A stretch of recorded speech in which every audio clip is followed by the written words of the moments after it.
ភ្នំសំពៅភ្នំសំពៅជារមណីយដ្ឋានធម្មជាតិមួយស្ថិតនៅតាមដងផ្លូវជាតិលេខ57អតីតផ្លូវជាតិលេខ10ក្នុងស្ថិតនៅក្នុងឃុំភ្នំសំពៅស្រុកបាណន់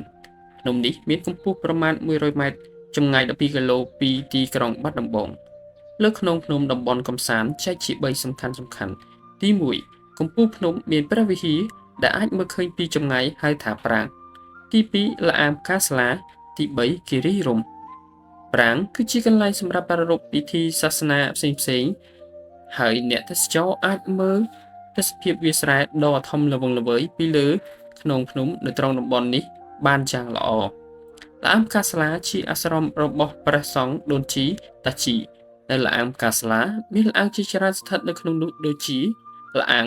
ផ្កាស្លាងល្អាងខ្យល់ល្អាងត្រជាក់គិរីរម្យបច្ចុប្បន្នមានវត្តមួយស្ថិតនៅទីនោះនិងមានល្អាងសំខាន់ពីរគឺល្អាងតែងខ្លួននិងល្អាងល្ខោនកាលពីសម័យប៉ុលពតល្អាងទាំងពីរនេះជាកន្លែងសម្រាប់សម្លាប់មនុស្សក្រងឆ្អឹងមនុស្សជាច្រើននិងសម្លៀកបំពាក់ត្រូវបានរៀបចំទុកដាក់ក្នុងទ្រង់សំណាញ់យ៉ាងត្រឹមត្រូវនៅក្បែរភ្នំសំពៅមានចំកោមភ្នំសំខាន់មួយចំនួនទៀតដែលតាក់ទងទៅនឹងរឿងព្រេងខ្មែរជាច្រើនគឺជារឿងរាជកលនាងរំសាយសក់មានភ្នំក្តោងភ្នំក្រពើភ្នំអណ្ដើកភ្នំទ្រង់មាន់ភ្នំទ្រង់ទាភ្នំនាងរំសាយសក់ភ្នំតាក្រៀមដែលសុទ្ធជារមណីយដ្ឋានធម្មជាតិបច្ចុប្បន្នភ្នំសំពៅបានទាក់ទាញភ្ញៀវទេសចរជាតិនិងអន្តរជាតិអញ្ជើញមកទស្សនាយ៉ាងច្រើនកុះករនៅពេលល្ងាចថ្ងៃរៀបលិចដោយប្រជាជន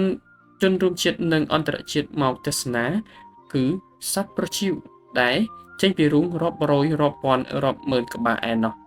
ហើយមានបងប្អូនជាច្រើនប្រកបរបរនៅកន្លែងរមណីយដ្ឋាននោះ